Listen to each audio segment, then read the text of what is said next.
जय हिंद, नमस्कार। मैं अंबर जैदी स्वागत करती हूँ आप सबका एक बार फिर से हमारे आज के कार्यक्रम में। दोस्तों, अमेरिका में रिसेशन जैसे हालात बन चुके हैं और इन हालातों पर हम चर्चा करने वाले हैं। और ये खबर जो है पुख्ता है, रिपोर्ट्स मैं आप सबके साथ साझा कर देती हूँ। देखिए, ये Moody's chief economist Mark Zandi who predicts US is nearing recession says dodging in Trump tariffs behind the US slowdown. Another report, Moody's US economy on the brink of recession, inflation could hit 4%. Ugly report, legendary Warren Buffett will leave his successor nearly $350 billion in cash, where the money is parked and how it could be used. ये बड़ा interesting है। और आगे इस पूरे जो ये reports हैं, इनके आधार पर कैसे अमेरिका में जो स्टेगफ्लेशन और रिसेशन जैसे हालात बने हुए हैं और कई सारे स्टेट में ऑलरेडी सारे ये हिट कर चुका है। इसको डिटेल में समझेंगे। हमारे साथ उमेश जी हैं। उमेश जी, आपका बहुत स्वागत है। जय हिंद, नमस्कार। जय श्री राम अंबर जी। जय श्री राम उमेश जी। उमेश जी, अमेरिका में रिसेशन जैसे हालात, मूडी की रिपोर्ट, वॉरेन बफेट पहले ही वार्न कर चुके थे, सारी चीजें किस तरह से आप देख रहे हैं कि जो डोनाल्ड ट्रंप की टैरिफ पॉलिसी है उसने तो अमेरिका को ग्रेट के बजाय गरीब बना दिया। ये क्या हो रहा है? देखिए अंबर जी, जो रिपोर्ट्स आ रही है उसमें बताया जा रहा है कि मूडी के जो चीफ इकोनॉमिस्ट है मार्क जेंडी ने बोला है कि यूएस रिसेशन की ओर बढ़ता जा रहा है और इसके लिए प्राइमरी उन्होंने डोजे और ट्रम्प को जिम्मेदार ठहराया है।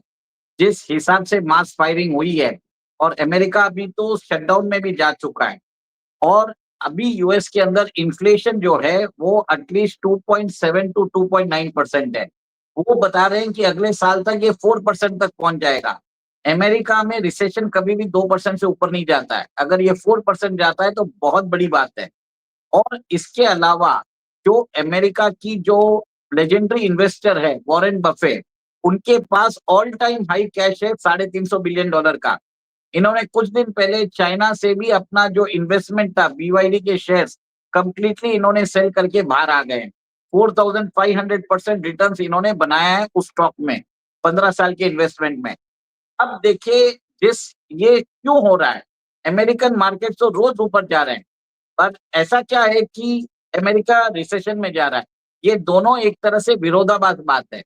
देखिए एमआईटी रिपोर्ट क्या बोल रहा है, 95% of generative AI pilots of companies are failing. देखिए कुछ दिन पहले 3-4 महीने पहले डीपसीक आया था।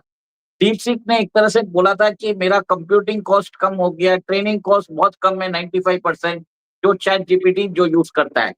और आज की डेट में जो अमेरिका की जो ग्रोथ के अंदर 40% जो है ना, उसका कंट्रीब्यूशन आ रहा है ये आर्टिफिशियल इंटेलिजेंस और इनके कारण।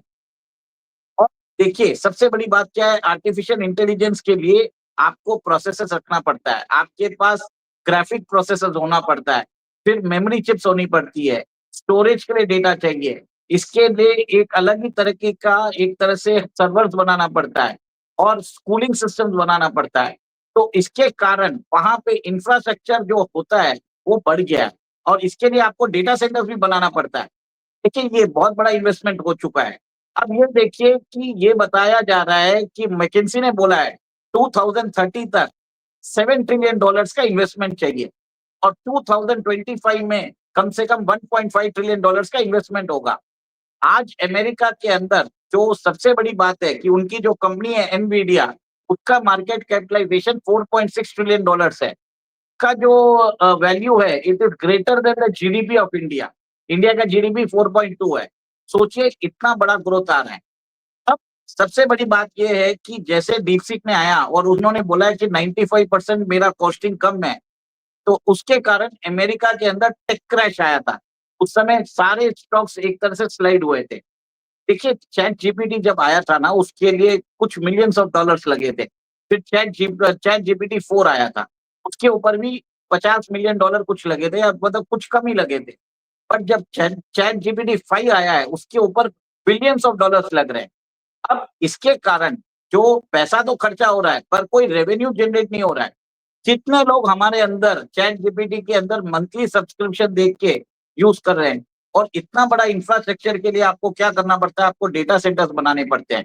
आपको एक तरह से वहां पे एनवीडिया के हाई ग्राफिक्स प्रोसेसर लेने पड़ते हैं। और अंबर जी, सबसे बड़ी बात है, इलेक्ट्रिसिटी बहुत जरूरी होती है इसके लिए। इलेक्ट्रिसिटी आपको कंटिन्यूसली देनी पड़ती है। और अमेरिका के अंदर बताया जाता है कि उनकी जो इलेक्ट्रिसिटी ग्रिड्स है बहुत पुरानी है।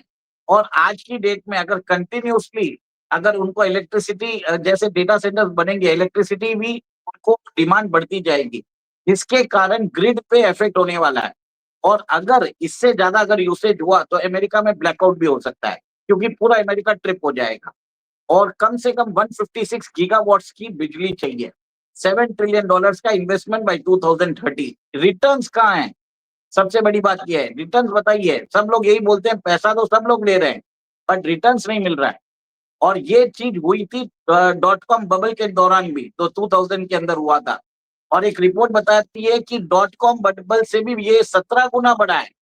और 2008 जो डॉट कॉम जो सब प्राइम क्राइसिस आया था, रियलिटी क्राइसिस आया था अमेरिका, इससे ये 4 गुना बढ़ा है। आज अमेरिका में सबसे बड़ी जो कंपनीज है वो लोग ही स्टॉक मार्केट को पंप अप कर रहे हैं। बहुत सारी कंपनीज के जो वैल्यूएशन है ट्रिलियंस ऑफ डॉलर चले गए। अब एक माइक्रोसॉफ्ट कंपनी है, उसकी भी अराउंड 3.5 या 3.6 ट्रिलियन डॉलर्स की उसकी वर्थ है। और ये सब कंपनीज के अंदर ग्रोथ जबरदस्त हुई है, क्योंकि इसमें इन्वेस्टमेंट हो रहा है। और अभी डोनाल्ड ट्रंप ने भी बिग टेक को ही बोला है कि आपको अमेरिका में इन्वेस्टमेंट करना पड़ेगा, डेटा सेंटर्स यहाँ पे बनाने पड़ेंगे, सेमीकंडक्टर्स यहाँ पे बनाने पड़ेंगे, चिपसेट्स यहाँ पे बनाने पड़ेंगे। तो सारा दारोमदार है ना ग्रोथ अमेरिका का, तो सिर्फ एक ही सेक्टर के ऊपर है, जिसके कारण अमेरिका में बाकी सेक्टर में प्रॉब्लम आई है। ये एक रिपोर्ट अमेरिका के अखबारों में भी छप चुकी है। कल बाय चांस अगर ग्रोथ रेट खत्म होती है, इसके अंदर लोगों को लगता है, क्योंकि रोज वैल्यूएशन बढ़ रहे हैं। आज समझिए एनवीडिया का जो मार्केट कैपिटलाइजेशन है 4.6 है, वर्ल्ड की सबसे बड़ी इन्वेस्टमेंट मतलब इन्वेस्टमेंट मार्केट कैपिटलाइजेशन से सबसे बड़ी कंपनी है वो आज। कल अगर आप समझ लीजिए चाइना वापस कोई डीप सीक का नया वर्जन निकाल देता है, और उसके बाद क्या होगा? उसके बाद क्या होगा आप ये देखेंगे, वापस शेयर्स गिरेंगे। के कारण वर्ल्ड के अंदर स्टॉक मार्केट का क्रैश पॉसिबल है। पर क्या ये क्रैश जल्दी आएगा, हमें कुछ भी नहीं मालूम। बट वर्ल्ड के अंदर एक फिनेंशियल बबल बनता जा रहा है। और ये आसार एक तरह से जो डॉट कॉम के टाइम पे जो फ्रेंजी हमने देखा था, जो उतावलापन हमने देखा था, वो सेम चीज हम एआई के अंदर देख रहे हैं। और अगली बार अगर क्रैश होगा तो सिर्फ डॉट कॉम बबल नहीं रहेगा, एआई का बबल नहीं रहेगा, उसके अंदर चाइना का ये हाउसिंग बबल भी रहने वाला है, और क्रिप्टो का भी एक बबल बन रहा है। 3 बड़े बबल बन रहे हैं। और ये जब 3 बबल फूटेंगे तो वर्ल्ड के अंदर एक फाइनेंशियल कोलैप्स आने वाला है। वर्ल्ड इकोनॉमी इसके ऊपर सुधर नहीं पाएगी। 2000 में बताते हैं जब डॉट कॉम बबल बस्ट हुआ था, $5 ट्रिलियन का मार्केट कैपिटलाइजेशन खत्म हो चुका था। आज अमेरिका का मेरे ख्याल से market capitalization is around $60 trillion. सोचिए, $60 ट्रिलियन है। अगर इसमें कोई गिरावट होती है, 1/3 भी गिरावट होती है, $20 ट्रिलियन का मार्केट कैपिटलाइजेशन चले जाएगा। और ये बहुत बड़ा एक तरह से रेड फ्लैग है। ये सबसे बड़ी बात है। और इसके अंदर जो रिक्वायरमेंट्स है, जो कैपिटल रिक्वायरमेंट्स है, सारी कंपनीज को जिस हिसाब से इन्वेस्टमेंट करना पड़ रहा है, हम एक नया बबल के थ्रू बढ़ रहे हैं। और ये सब रिपोर्ट्स जो बता रही हैं, जो गार्टनर बता रहा है, मैकिन्सी बता रहे हैं, और ये जो चीज बता रहे हैं, पर अलग अलग सोर्सेज से अगर हम आप देखें, जैसे इसमें दिखाया जा रहा है कि इसके कारण इलेक्ट्रिसिटी का डिमांड बहुत ज्यादा बढ़ गया है। और इलेक्ट्रिसिटी का डिमांड तो बढ़ गया है, पर जो उनके जो इंफ्रास्ट्रक्चर जो अपग्रेड करने थे, नए इलेक्ट्रिकल प्लांट्स लगने थे, वो अमेरिका में अभी तक नहीं बने। सबसे बड़ा प्रॉब्लम वहां पे आएगा। डोनाल्ड ट्रंप ने एक तरह से बोल भी दिया है कि आप यहाँ पे इन्वेस्ट करिए, पर जो बेसिक सुविधाएं हैं जिसके कारण ही एआई बूम चलेगा, उसका कोई उन्होंने ध्यान नहीं रखा है। सेकेंड, चाइना सबसे बड़ा थ्रेट है। कल उन्होंने डीप सीक का नया वर्जन लेके आ गए, तो आप देखेंगे ये सारे जो टेक स्टॉक्स बड़े हैं, ये वैसे ही गिरेंगे भी। हाई बीटा स्टॉक्स है, और इसमें करेक्शन भी बहुत मैसिव आने वाला है। कि अब यहाँ पर सवाल ये निकलता है कि अमेरिका में अगर इस तरह के हालात बन रहे हैं, अमेरिका को ग्रेट बनाने के लिए डोनाल्ड ट्रंप आए थे, अमेरिका गरीब बनता जा रहा है। सवाल ये है कि डोनाल्ड ट्रंप जो है अभी उनकी उनको लगाम नहीं लग रही है। ऐसे में अमेरिका में जिस तरह के हालात बनते जा रहे हैं, आपको क्या लगता है कि अगर अमेरिका अगर इस तरह से गिर जाता है तो ग्लोबल इकोनॉमी ऑफ कोर्स सबसे बड़ी इकोनॉमी है, तो किस तरह के हालात दुनिया भर में होंगे? क्या एक बार फिर से जिस तरह पहले रिसेशन आया था वैसे ही हालात इस बार फिर नजर आएंगे या उससे बदतर? देख- देखिए, रियल पॉसिबिलिटी है, क्योंकि अमेरिका जो है ग्रोथ ड्राइवर है वर्ल्ड का। सबसे बड़ी इकोनॉमी है, 30 to 31 ट्रिलियन डॉलर की उनकी इकोनॉमी है। अगर अमेरिका को कुछ होता है, अमेरिका को अगर जुकाम चलता है, तो पूरे वर्ल्ड की इकोनॉमी को बुखार लग जाता है। और ये जो एआई बबल है, ये 17 टाइम बड़ा है डॉट कॉम बबल से, सोचिए। और ये सबप्राइम क्राइसिस से कम से कम 4 गुना बड़ा है। और इसके अंदर सिर्फ कंपनीज इन्वेस्टमेंट करती जा रही है। अभी अभी कुछ दिन पहले व्हाइट हाउस में मीटिंग हुई थी, तो सब लोगों ने बोला था, मेटा ने बोला था मैं $600 बिलियन डालूंगा, सैम ऑल्टमैन ने बोला था मैं बिलियंस ऑफ डॉलर डालूंगा। आज सैम ऑल्टमैन की जो कंपनी है ओपन एआई, वो 500 बिलियन के ऊपर पहुंच चुकी है। अनरियलिस्टिक वैल्यूएशंस आ गए हैं। देखिए, वैल्यूएशंस आ गए हैं, जो प्रोडक्ट से जो पैसे आना चाहिए ना, जो कैश फ्लो सब्सक्रिप्शन से, तो वो नहीं आ रहा है। और सबसे बड़ा रिस्क है कि अगर कोई इनोवेशन इसके अंदर आ जाता है, तो पुराना जो पैसा डाला हुआ है वो वेस्ट चले जाएगा। 2000 में अगर किसी को याद है, वहां पे भी उस समय इंटरनेट बूम आया था, इंटरनेट फर्स्ट आया था। उस समय सब लोगों ने ट्रिपल डब्ल्यू, जो कोई भी एक नाम से आप समझ लीजिए, आपका नाम अंबर जैदी है, तो www.amberzedi.com से निकाल के इन्होंने इश्यू लेके आ गए। और उधर उनको मिलियंस ऑफ डॉलर्स की वैल्यूएशन मिली थी।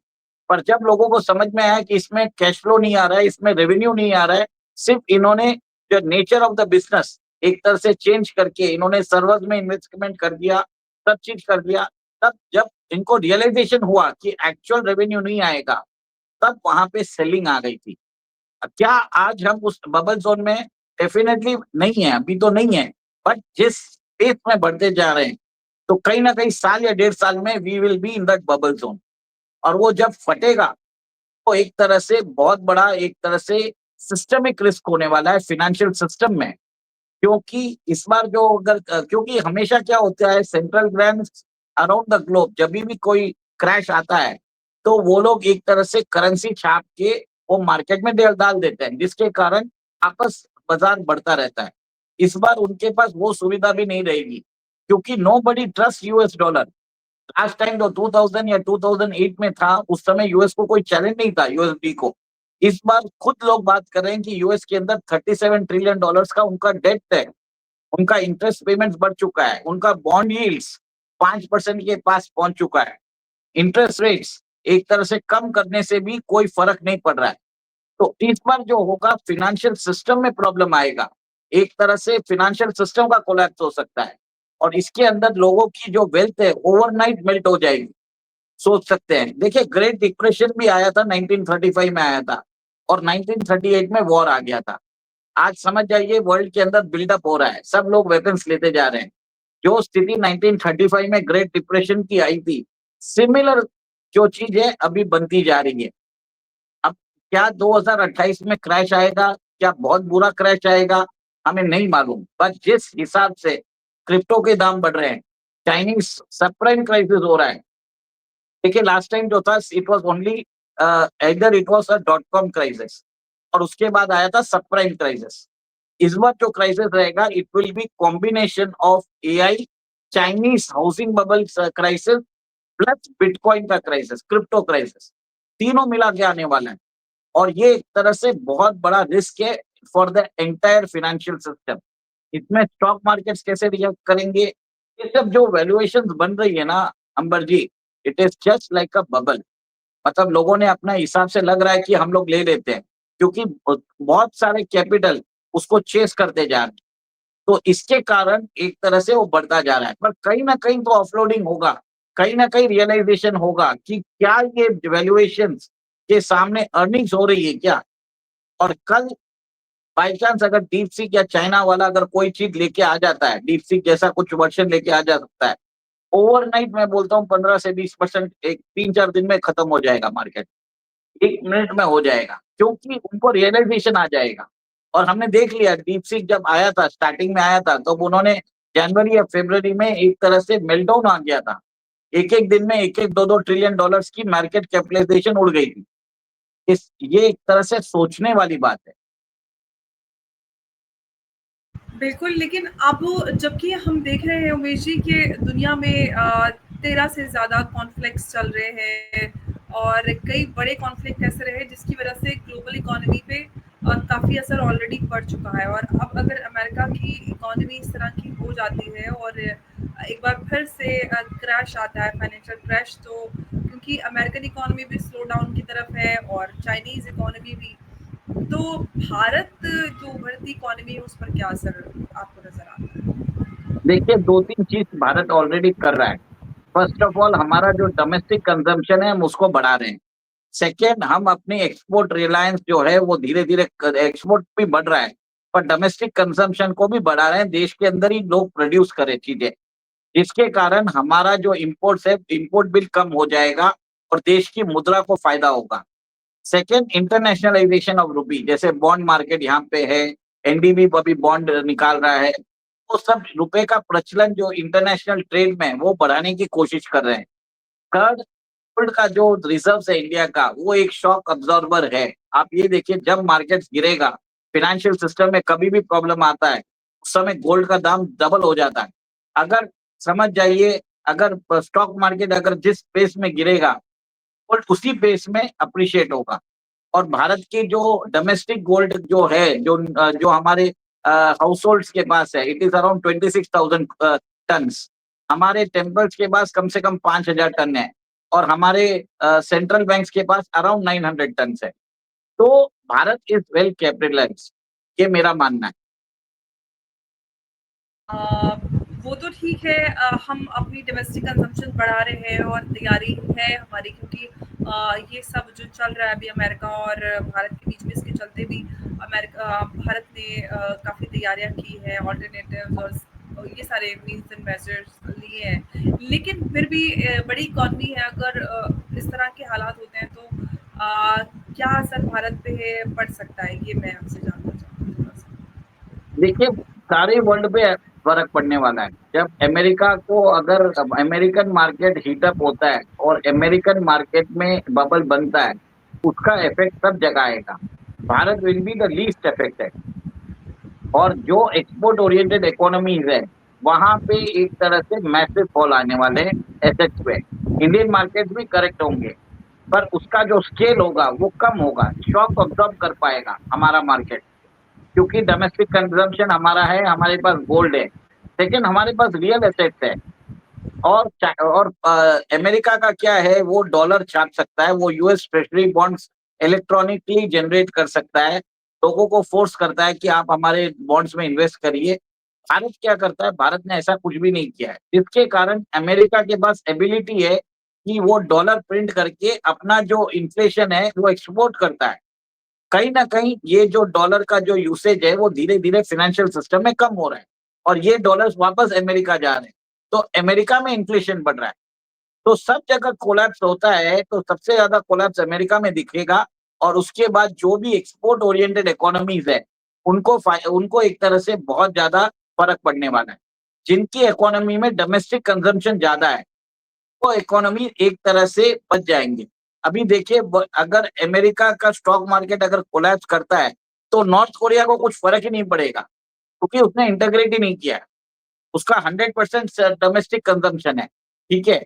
सिमिलरली भारत का अराउंड 70% वो डोमेस्टिक कंजम्पशन है, 30% में कुछ फ़र्क पड़ सकता है। तो द स्केल ऑफ जो फॉल होगा, वो दूसरे मार्केट्स में ज़्यादा होगा और हमारी जो इंट्रिंसिक गोल्ड वेल्थ है, वो हमको अच्छी तरह से रिकैपिटलाइज़ कर देगी। बट एक चीज़ है कि भारत के अंदर भी जिस हिसाब से अभी क्रिप्टो का प्रचलन बढ़ रहा है, आप ये देखिए स्पेक्युलेटिव एसेट क्लास है, पर इसके इसके भी कॉइन बेस के एक्सचेंजेस भारत में खोलने के लिए सरकार ने अलाउ कर दिया है और स्टेबल कॉइन्स को यूज़ करेगा अमेरिका, ताकि उनके डॉलर को वो एक तरह से बचा सके, पर वो ज़्यादा दिन तक नहीं बचा पाएगा। कहीं न कहीं अगर आप ये देखेंगे, अमेरिका खुद ही अपने स्टेबल कॉइन्स को इनवैलिड कर देगा कभी ना कभी। आज नहीं, 3-4 साल में कभी भी कर सकता है। उस समय एक तरह से कलेक्टिव फॉल आ सकता है स्टॉक मार्केट सब जगह, सारे एसेट क्लासेस में जो बबल बनेगा वो कभी ना कभी तो फूटेगा ही ना। और कब जब फूटेगा उस समय कौन सा एसेट क्लासेस चलेगा? उस समय आपका चलेगा फिजिकल गोल्ड, इसमें फिजिकल सिल्वर। और जो लोग समझते हैं कि हम ईटीएफ में गोल्ड ले रहे हैं, भारत के अंदर बताया जाता है जो ईटीएफ का गोल्ड है वो सिर्फ ईटीएफ लोगों के पास 65 टन है, जबकि जो टोटल जो इश्यू करके रखा है इन लोगों ने, जो रेसिप्ट्स and other things sovereign gold bands में, वो 200 टन के ऊपर है। तो आप ये देख लीजिए कि आप फिजिकल गोल्ड लीजिए, फिजिकल सिल्वर लीजिए, अगर कुछ भी एसेट्स रहे, रियल एसेट्स आपको रखने की जरूरत है। आप उस कंपनीज में इन्वेस्ट करिए जिसके पास रियल एसेट्स है, आप वो देखिए जिनके पास नेचुरल रिसोर्सेज है, उसको आप क्रिएट नहीं कर सकते। और ये जो अब ये जो कंपनीज है एआई के रिलेटेड जो है, जिन्होंने बूम जिसमें बूम आई है, उसमें रेवेन्यू नहीं आ रहा है। और वहां पे बहुत बड़ा प्रॉब्लम आने वाला है। डेटा सेंटर्स के तो हमने कैपेसिटी बना ली है, पर उसका रेवेन्यू क्या होगा, वो सबसे बड़ा प्रॉब्लम है। कि ऐसा ही हुआ था अमेरिका के अंदर, वहां पे उन्होंने अपने डॉट कॉम के टाइम पे उन्होंने एक तरह से बहुत बड़ा इन्वेस्टमेंट सब लोगों ने डॉट कॉम के ऊपर कर लिया था। लोगों ने सिर्फ डॉट जो अपनी कंपनी का नाम है कुछ भी है उसके ऊपर डॉट कॉम लगा के पब्लिक इश्यू लेके आ गए थे। सिमिलर चीज अभी चल रहा था उस समय 2000 के क्रैश में। जो दो तीन कंपनी बची है वो थी गूगल थी, अमेजॉन थी। इसमें भी आप देखेंगे कि बहुत कम कंपनी बचेंगे जिनका जो कोई मॉडल है, जिनका कोई आगे स्टैंडिंग रहेगा। पर ये जो वैल्यूएशन है, ये वैल्यूएशन चलने वाली नहीं है। और अमेरिका के खुद के वहां के लोग बोल रहे हैं कि एआई के कारण अमेरिकन इकोनॉमी में बहुत फर्क पड़ा है, दूसरे सेक्टर्स को नेग्लेक्ट किया जा रहा है। इलेक्ट्रिसिटी की कैपेसिटी जनरेट नहीं कर पा रहे हैं, वहां पे ट्रिप हो सकता है। और उस जिस हिसाब से अंधाधुंध पैसा लगा रहे हैं, उस हिसाब से वहां पे वहां पे उसका रेवेन्यू नहीं है। सबसे बड़ी बात ये है। और अगर अमेरिकन मार्केट कोलैप्स होता है तो वो इंडिया के अंदर उन्होंने जो अभी H1B वीजा के ऊपर उन्होंने क्लैम्प डाउन किया है, अल्टीमेटली सारे जॉब इंडिया ही आने वाले हैं। तो एक तरह से there is a silver lining in every disaster. ये एक चीज ध्यान रख लीजिए, जब भी कोलैप्स होगा सारे जॉब इंडिया आएंगे, तो हमें हर जगह से फायदा।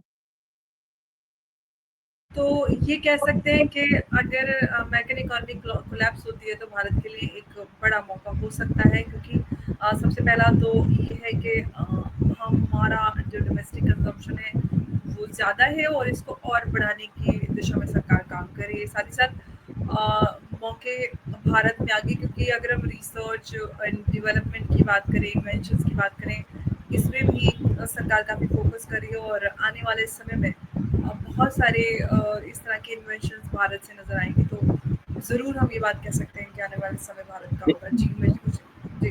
देखिए एक चीज है, इससे पहले कुछ भी चीज होता है उससे पहले एक फाइनेंशियल सिस्टम की रिसर्च की बात कर रहे हैं।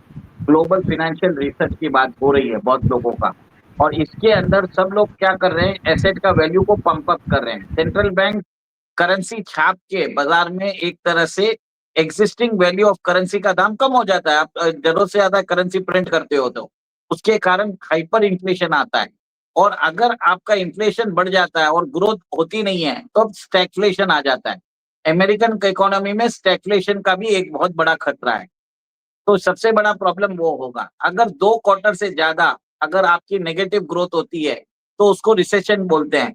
और 6 क्वार्टर्स तक कंटिन्यू नेगेटिव ग्रोथ होता है तो आप सोच लीजिए उसके अंदर डिप्रेशन हो जाता है।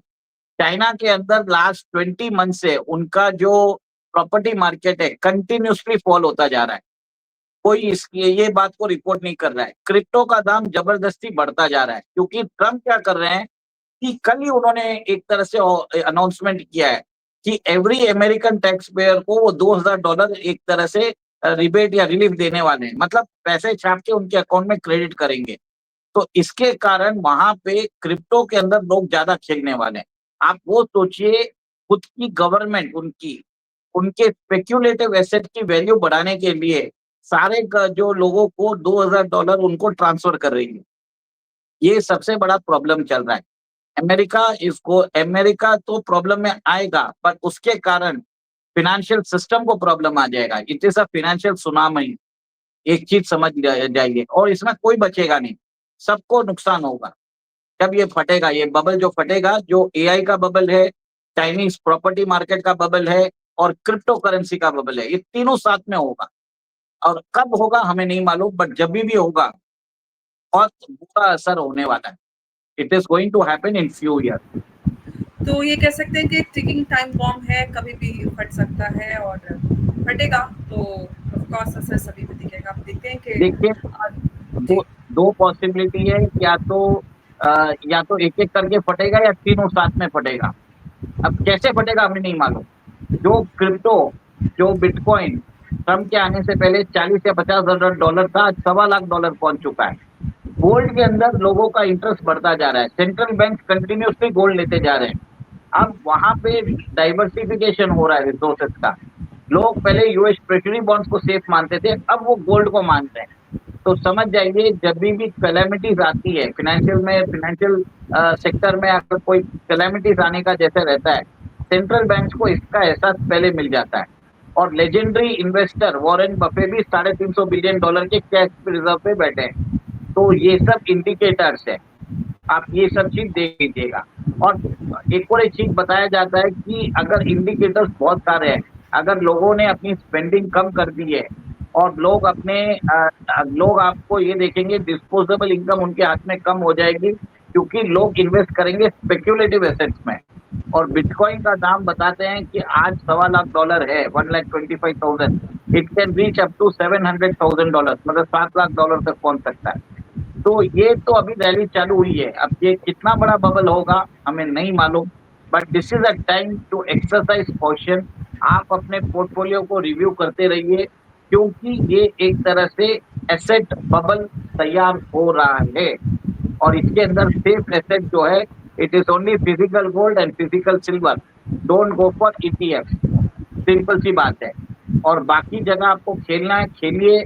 और अगर आपने प्रॉफिट निकाल लिया है तो उस प्रॉफिट से खेलिए, अपनी और पूंजी मत लगाइए। ठीक है, बस इतना ही बोलूंगा। रिस्क मैनेजमेंट भी जरूरी है। अगर बहुत लोग मानेंगे नहीं, वो क्रिप्टो में खेलेंगे भी। आई नो दैट जितना भी बोल दो उससे कोई फर्क पड़ने वाला नहीं है।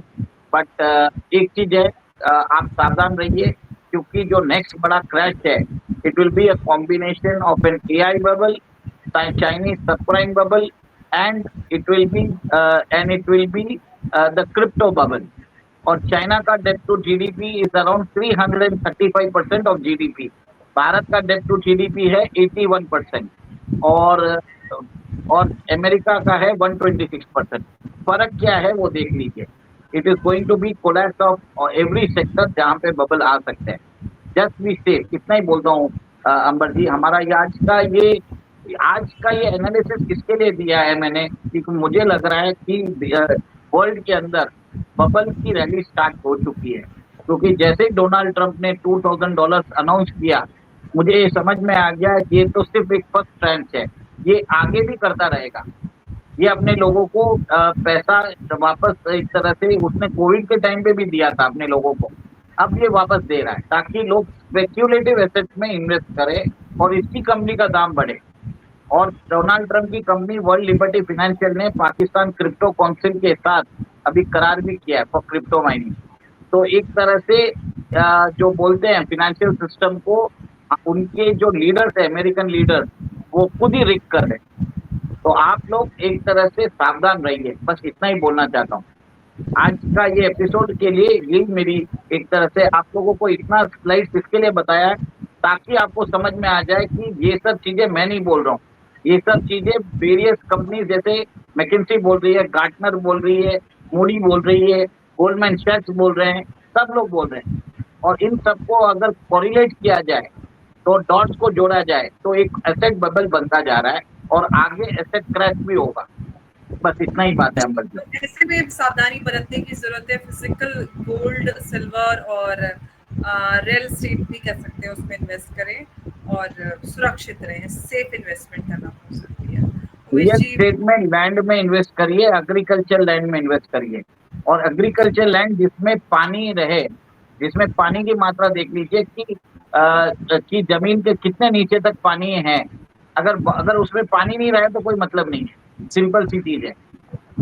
जी, बिल्कुल। तो समझ गए हैं कि आप कितनी अहम जानकारी आज उमेश जी ने हमारे साथ साझा की। उमेश जी, बहुत-बहुत आपका धन्यवाद हमारे साथ इस अहम चर्चा में जुड़ने के लिए। नमस्कार, जय हिंद, जय भारत। जय सिया राम। जय सिया राम उमेश जी।